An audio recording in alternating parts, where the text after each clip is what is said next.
Going back in time. I'm kind of having a retro week this week, looking at games that were published way back in the day in the 70s or 80s or even the early 90s, and games that I have played, someone's version, a friend's version, or maybe a previous version that I had. But what I'm looking at for most of these games, not all, but several of these are games that I never unboxed. I still have them as I got them or as I found them. And this is one of those. This is Narvik from Game Designers Workshop. It's a Frank Chadwick design, who was one of the early founders of the hobby. I mentioned in another video about the Mount Rushmore of game designers, with Charles S. Roberts as the founder of the hobby, and Jim Dunnigan, and Frank Chadwick could possibly be up there too. Love to know your thoughts on what that Mount Rushmore may look like. But Frank Chadwick was the brains behind Games Designer Workshop, which was one of the other competing board game or war game publishers at the same time as Avalon Hill and SPI. There are others, but this was Game Designers Workshop. Put out a lot of interesting titles at that time, and were kind of known for some of their bigger games. I mean, they did a combination of really small games or small footprint games, and then big monster games. And this Europa series, of which Narvik is part of, fit into that. This was maybe one of the very ambitious endeavors for World War II to create the entire war in a series at an operational level. Each one of these games are really more of an operational level game, but I guess when you put them all together, you have a strategic level game. And the maps look pretty bizarre when you put them all together. They didn't fit in a nice uniform grid where they all fit together. There was kind of some jagged edges, let's put it that way.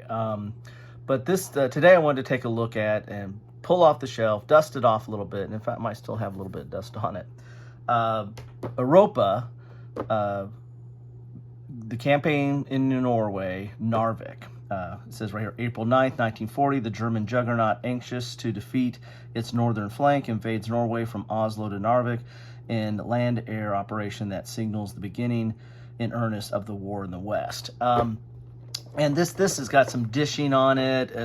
This is all just shelfware, because this game, this version of it, I have not played, so it's been through several moves, from houses when I was still in junior high and high school, and then from to college, and then to out of the house, out of college, and postgraduate, and what have you. Every house I've been in, this has followed me along the way. So that's really just that's just showing the shelfware and everything that you have in this. But the Europa series, again, was meant to be kind of put all together. And in fact, there are some components in here that go beyond just Narvik, or the Battle of Narvik, or the campaign in Norway. It actually brings, I think, some Swedish troops in that you could use if you were to put this together with the rest of the Europa series. So, as far as comments, let me know if you've played this, or if you played any in the Europa series, what you think about this game, Narvik, or the Europa series in general. I've played I played Narvik, a friend's copy. I played I can't remember what other Europa game I played at this time. I'm having a brain pause, let's put it that way.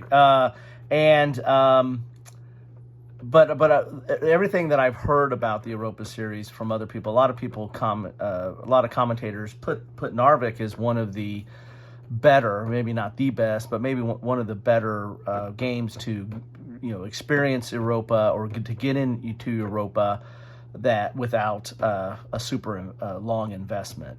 These games tend to be a little bit long in the tooth, and a little bit complex. But this, I've heard people say this is a good one to get into, and I had an interesting experience with it. I can't, again, I wish, if I remember that other one, I'll let you know.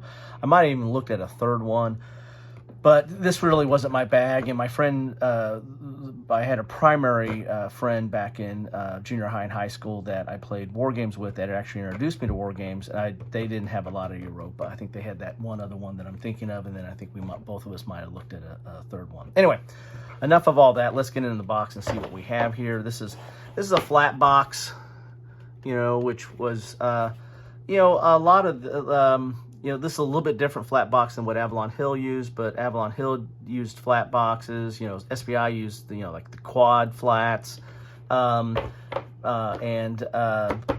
Game Designers Workshop used flat box like this. So here it is. The rule book, as you see, it's in really good shape. As I said, the contents have really, other than me pulling it out every once in a while to take a look at it, the contents really have been handled with care, as I try to do with all my games. So you got a unit identification chart on the back here, showing you what the units are. And again, this is all part of the Europa series, so all this should interchange or interrelate or merge into whatever you want to say with the rest of the Europa series. See there. So you've got non-motorized, combat, motorized, auxiliary, and naval. And there's going to be some naval involved with this because it is Norway, and so you need to land in some areas or transport to ports. Some abbreviations there, so I like it when you use the back as a player aid of sorts. Here are the rules outline. This is copyright 1980, so I thought maybe the original one was 74, or maybe I'm just off. You all let me know, because you're better at correcting me and are apt to correct me, which is your right. But this version is 1980. Maybe that's the original of this one. You've got 26 rules here. It's dual column. There's not going to be any color in here. Let's see, total pages on the rules are, and it really does go up to the end here. You got designer notes on page, no page numbers here. At least I don't see any page numbers, so I don't know how many page rules. But it's not overly, I mean, for a system, for an operational system that was designed in the 80s or late 70s, early 80s, I mean, this is not, this is less than what I would expect. Let's go through and page through a little bit quick here. As I said, dual column. You got, stacking now. There's almost half a page of stacking rules there. That's interesting. Normally stacking is, reduced to a paragraph nowadays. Transportation lines, again, this is operational. So logistics and headquarters and supply are probably going to be more important in this type of game. Transportation lines, ground combat. So you're right into the ground combat. Interdiction of hex sides. It's interesting. Supply line and states.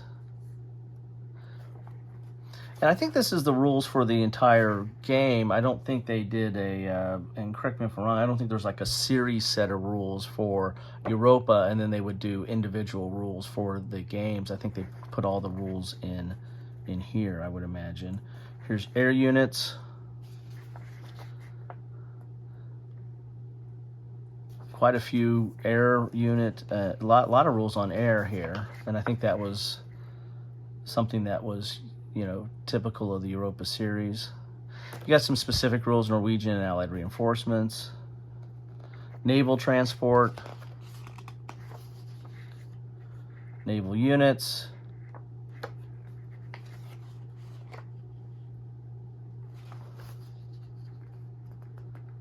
there you have it. So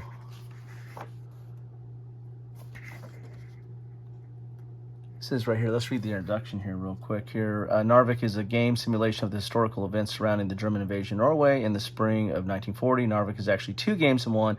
The historical game faithfully recreates the situation and explores the alternatives open to opposing field commanders. On the strategic level, Narvik may be combined with the other games in the Europa series. To this end, in addition to the counters provided in the historical game, counters for Norway and Sweden are supplied in strengths compatible with the Europa system. 2 sets of rules are provided. This set is a complete and covers historical campaign. The second set, labeled Europa rules, is supplementary set used when combining Narvik maps and Europa scale counters. Okay, so there should be so that's a little bit interesting. Normally you get a series set and then you get an individual set for the game. They did this a little different. They did the Narvik rules are all here, and then there's a supplemental minor set that just shows how you combine it with the overall Europa. Interesting little difference there as we see games rules and the development of rules and how they're portrayed or published or organized over time. Because most game sets now are have the master rules or system series rules, and then you add in the specific set just for the game. They've kind of did this a little bit different. That's interesting look here. So there you have it. So that's the rules. Very very nice. I can't believe I kept that in such good shape. All right, here's Errata, because you always have to have Errata. So there you go. May 28th, 1980. Look at that. And then these are the these must be the Europa rules, I guess.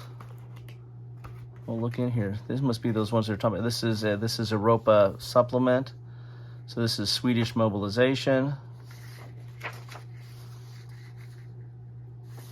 And then you got Norwegian mobilization. So this is what gets added to the Europa rules. Interesting. So wonder where do you get the where were the Europa rules at? How did you get a hold of the Europa rules? Inquiring minds want to know. Now these, I think I went ahead. A lot of times back in the publishers would, if they had these player aids or charts or something, they had them all bound together with this little pink sticky stuff or whatever you have here. So I apparently pulled these apart, but that was always an interesting aspect of these as well. I imagine I kind of vaguely remember that, but we're looking 40 years ago or more. So here's your train key here. Here's your turn record chart and your victory point chart, which is kind of wild because you'd want to have this laying on the board to keep track of victory points and turn records, but yet if you want to look at the train key, you're going to dump all your counters off. So a little bit of issue in design there. Here's the train effects chart.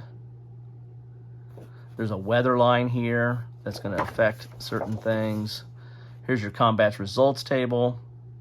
Here, the air combat table, sunken transit, bombing table. Some good charts there. Here's your German order of battle. And they only have that on one side. That's interesting. Then you have your German reinforcements. German unit composition chart. It's interesting. Can't remember how these boxes worked, like the holding boxes or what have you. I got to think about that, how that played in. Here's another train effects chart. This would be for the Norwegians. Imagine it's the same as the other one with your combat results and air-to-air. So, that's a nice little effect that you have player aids for each side for the key charts. Here's your Norwegian initial order of battle and Allied reinforcements.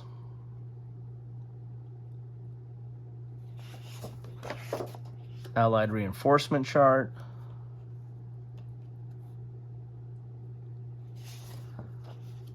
Allied unit composition. You've got some port markers for the British Navy and then Halston Field. Norwegian Armed Forces chart.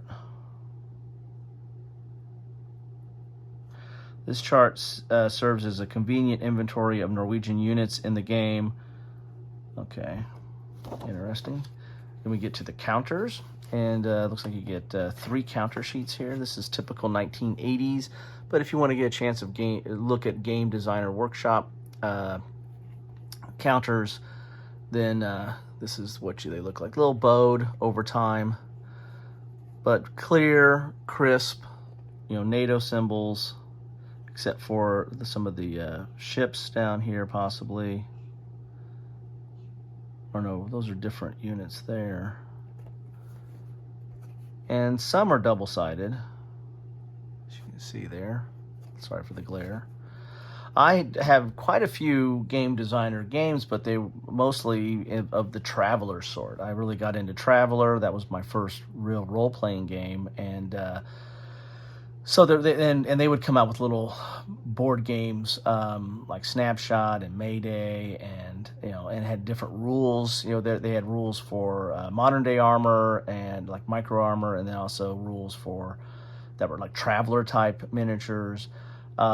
Anyway, I picked up a lot of that stuff, and but I didn't pick up a lot of Game Designer Workshop war games. This just wasn't my flavor. Again, I was more of an Avalon Hill person at that point. So it says sheet 11A. So I guess they just numbered these in sequence from the entire Europa series.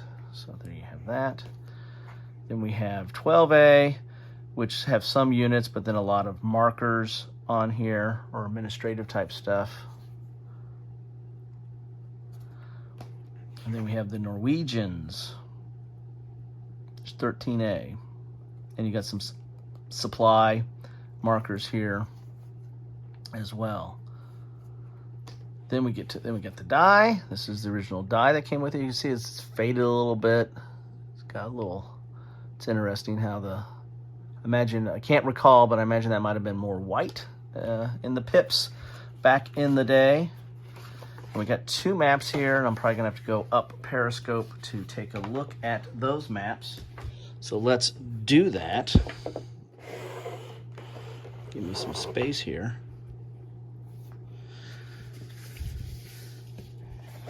I'm probably not gonna have enough room to get these, because these are good sized maps.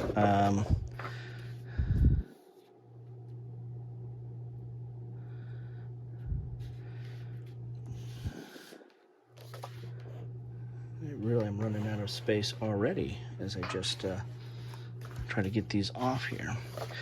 This one's a lot of ocean, a lot of water there, and then you've got this is the most of your land to deal with here. So imagine this goes. There's a little bit of overlap there. You're not seeing it, so let's do this. There's the overlap right there. So that's how they go together, of sorts. I was always bad at matching stuff up like that. So let's take a look at the map a little bit more here, since I have it together.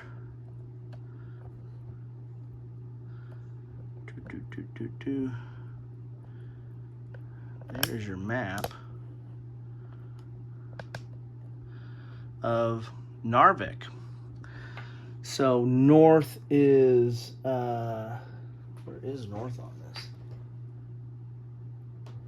Yeah, north is this way, apparently, by the compass rose, best I could tell. Interesting terrain here. Of course, you have some mountains or highlands. You've got some swampish areas, some forest. Here's all the fjords in there, which I imagine those probably don't come into play as much except for the naval, but this is more of a landing and getting to the key areas. It's been, this game is 43 years old, and my last time I played it was probably 35 plus years, if not 37. It's really hard for me to recall, but I do remember it was a little bit of a slog. I mean, you've got a lot of bottlenecks here because it's very rough terrain, forest, and you've got these little avenues to go through to get where you need to go. And you really got to coordinate with the Navy to, especially if you're the Norwegians, to kind of move stuff around, or the Germans too. But the Germans are having to go against the British Navy and have a disadvantage there. So this is for the Germans. I found it a little bit slow going at times to try to get where you wanted to go. It's interesting over here. There's quite a bit of marsh or swamp or what have you. But I don't really call this being as big a part of the game as everything over here, because you're trying to get Narvik is way up here, and yeah. So mainly it's in this area as I recall. But again, that's my memory. I barely know what I had for lunch yesterday. You're trying to make me remember 37 plus years ago. Anyway, that is what I have for you today. This is just a quick look at the game Narvik. I mean, the back of the box is just black. That's what they used to do back then. But thought you might want to get a look at the game Narvik and see what it's all about here. And again, I haven't punched this version. I probably will at some point because I bought games to play them. But if anybody is super interested in this one, I'd love to hear what if you're interested in it, or if you're thinking about it, or you want to try out the Europa series, please, by all means, contact me. Let me know. Put something in the comments. I'd love to know comments about what you think about this game in general, and how it played, and the series, how it plays, and anything you want to talk about for me is fair game here, because I love to know what people think, especially about these older games. Anyway, I thought I'd share this with you all today to give you kind of a look at Narvik from back in the day. Put these rules up here. Let's make sure we don't forget about the Errata. There we go. You guys want to get a full look at all this goodies, right? There you have it. Narvik, part of the Europa series. I thought it was an interesting game, fun game. It apparently wasn't interesting enough or whet my appetite enough for me to dive in full force into the Europa series. But then again, big scale games or trying to complete like a strategic level game, that probably wasn't my bag back then. I've never been a big monster slayer. So anyway, thanks all for stopping by. Love to know your thoughts on any of this stuff. Take care.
Thanks for watching.